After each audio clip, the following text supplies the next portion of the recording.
Welcome back to ZNGP Today. Marc Márquez accepted the end of his 15-race winning run with a mix of pride and emotion after Álex Márquez took victory at the Catalan GP.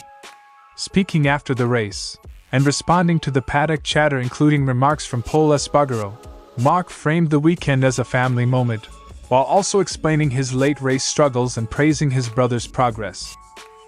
Pecco Bagnaia transformed a miserable weekend into a useful Sunday at the Catalan GP, climbing from 21st on the grid to finish 7th, a recovery that halted the immediate crisis but left room for caution.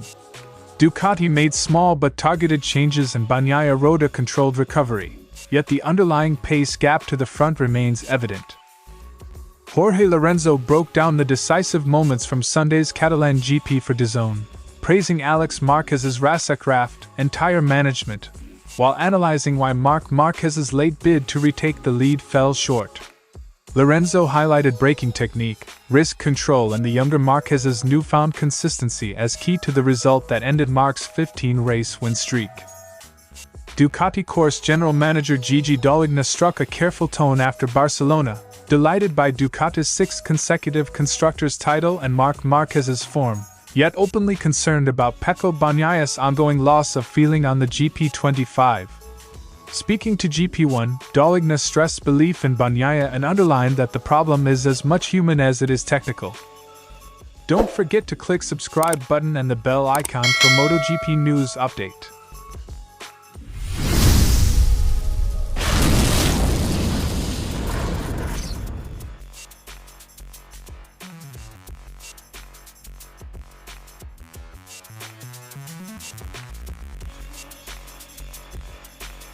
Marc opened with a joke that carried genuine feeling. "If someone had to break the streak and it was my brother, we forgive him 100%. The line set the tone for a measured reaction, disappointed to lose the run, but happy the margin was closed by family. "Well, if someone had to break the streak and it was my brother, we forgive him 100%. The quip masked a deeper pride, a champion conceding that sharing the podium with a sibling is a rare and meaningful moment. Marc admitted he kept trying to regain the lead, making several late pushes that nearly ended in mistakes. He revealed he almost crashed again on laps 7 and 10, while hunting Álex, underlining how fine the margin had become. I tried to make that last push with 7 laps remaining, but I almost crashed again on laps 7 and 10. He was going faster than me." The confession highlights how race instincts can reach a limit, and how managing risk becomes crucial when the front end of the bike changes under attack. Rather than belittle his brother's feat, Marc praised Alex's persistence and steady rise. "He may not be the explosive rider, but he's a harder worker than many." He listed Alex's track record at Montmello across classes and noted Álex had been the only Ducati rider recently to beat him at Silverstone too. He lauded Alex's tenacity and consistency, crediting hard work for the younger rider's form. The assessment reframes Alex's win as the result of craftsmanship and evolution rather than a one-off flash. Marc admitted feelings ran high on the rostrum. "Even on the podium, it was hard not to get emotional because it's inexplicable to share it, first and second, at home." The image of two brothers topping a home GP brought a rare emotional beat to an intensely competitive season. Moments like this transcend championship math. They're human, memorable, and very public. Marc kept perspective on the championship. "There are 7 races left. If we continue with this mentality, it's just a matter of time."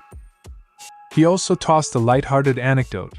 Gemma joked she wanted him to let Álex win so she wouldn't cancel an event, but clarified it was in jest. He remains pragmatic about the title fight and confident in his approach.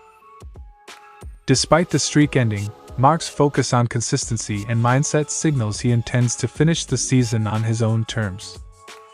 Marc Márquez's response was equal parts competitive realism and brotherly pride, frank about his near misses, generous in praise for Álex, and determined about the championship outlook. The Catalan result closed a remarkable chapter in his season but opened a memorable family one, and Marc's reaction made clear he sees both as part of MotoGP's drama.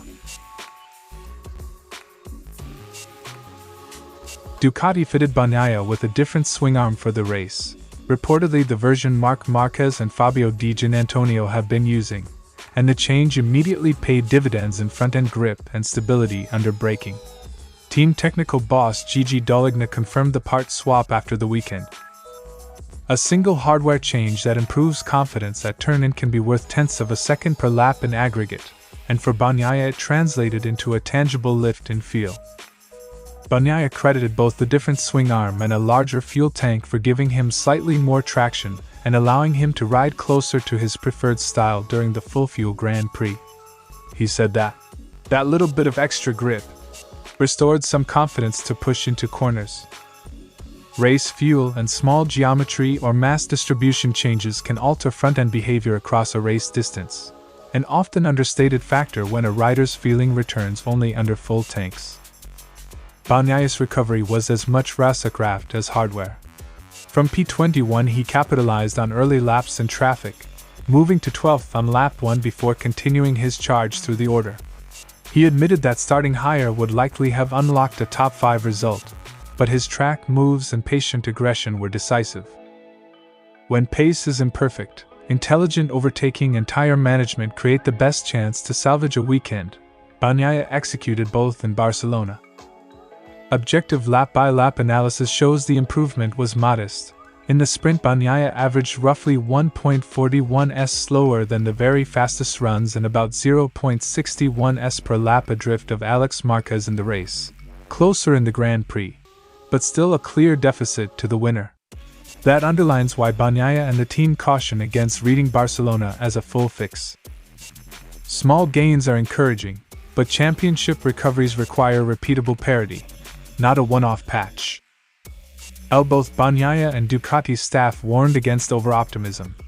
Davide Tardozzi confirmed the team had abandoned the hopeful Hungary setup for Barcelona, and Bagnaia himself said he'd guard against false hope, given how fleeting improvements have proved this season. The coming rounds, particularly Misano, where grip is plentiful, will be a more telling test of whether Barcelona marks a turning point or a temporary reprieve. Barcelona delivered a necessary uplift for Bagnaia, a swing arm swap, a larger fuel tank and smart race management combined to rescue 7th place from a weekend that began disastrously.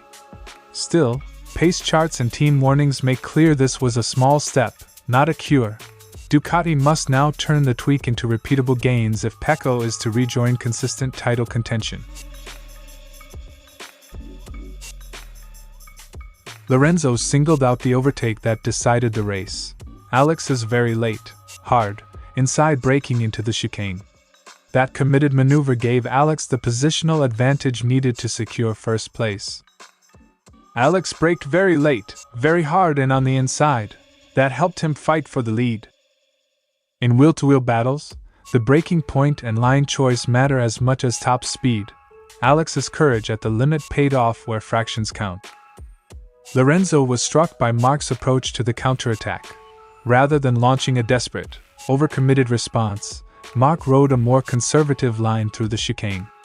That restraint, Lorenzo argued, reduced the chance of a clean pass and left the door shut for a final retake. Marc wasn't super aggressive in his counterattack attempt. He was quite conservative in the chicane. Even champions choose their risks. Here, Marc's caution may have been tactical, but it left him unable to overturn Alex's advantage. Lorenzo praised both riders for exceptional tire control across the race. He noted that when they decided to manage pace, the rest of the field fell a second off, demonstrating superior race management from the front. They managed the tires very well. When they slowed, the others were a second slower. Mastery over tire degradation is often the decisive factor in modern MotoGP, and the Marquez brothers showed textbook control. Lorenzo traced Alex's evolution. Once prone to crashes, Álex has ridden a remarkably clean 2025, with the exception of a single costly mistake at Assen. That improved discipline, combined with aggressive braking and smart tire usage, underpins his breakthrough performance this season. Álex has always had crashes, but this year he has hardly crashed at all. Consistency can be as valuable as raw talent. Alex's season shows how steadiness converts pace into podiums. Lorenzo argued that Alex's braking style, late and decisive, fits long, flowing circuits like Montmello, and that Marc was forced to take more risks there to compensate for track demands that are less favorable to him. That dynamic explained both the close duel and the mistakes Marc flirted with under pressure. Marc had to take a lot more risks to try to win on this track, and that led to braking mistakes. Track geometry and rider strengths interact. Some circuits magnify one rider's edge while exposing another's marginal weaknesses. Lorenzo's technical read of the Catalan GP framed Álex Márquez's win as the product of evolved racercraft, brave braking, excellent tire management, and rare error-free execution, while casting Marc's late effort as a cautious counter that couldn't overturn the decisive inside move. The analysis underlines a wider season story. Alex's steady rise and Marc's continuing excellence are reshaping the competitive map, and their sibling rivalry promises tactical, emotional, and technical drama in the races to come.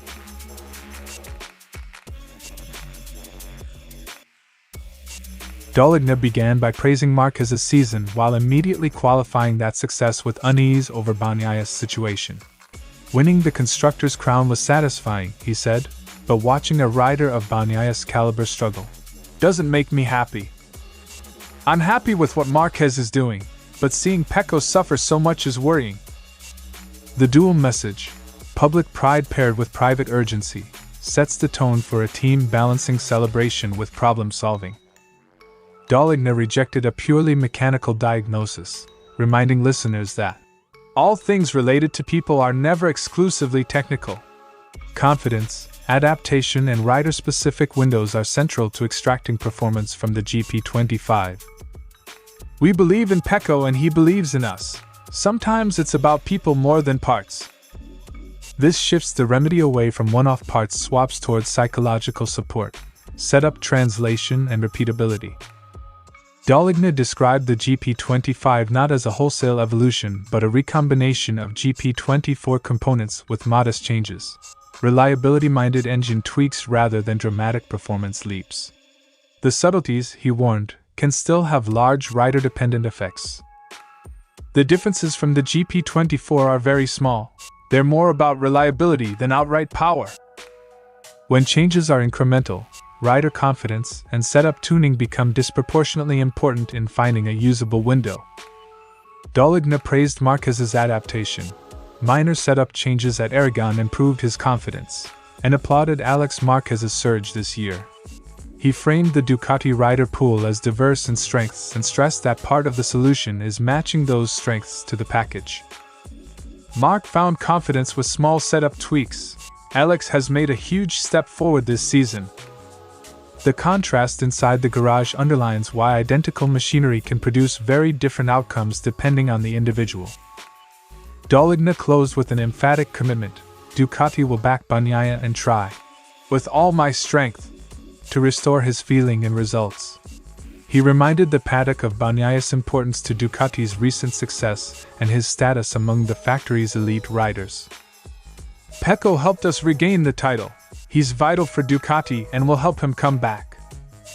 Public confidence from the factory boss buys time, but it must be matched by measurable improvements on track. Dall'Igna's remarks combined realism with reassurance. The GP25's changes are modest, but small technical differences can interact with rider psychology to create big performance swings. By framing the issue as both human and technical and pledging full organizational support, Ducati has signaled it will pursue a methodical, rider-centered path to restore Bagnaia's form rather than chasing headline fixes. The coming rounds will reveal whether that approach closes the gap. Thanks for watching ZNGP Today, and this is your MotoGP news update. And see you next time!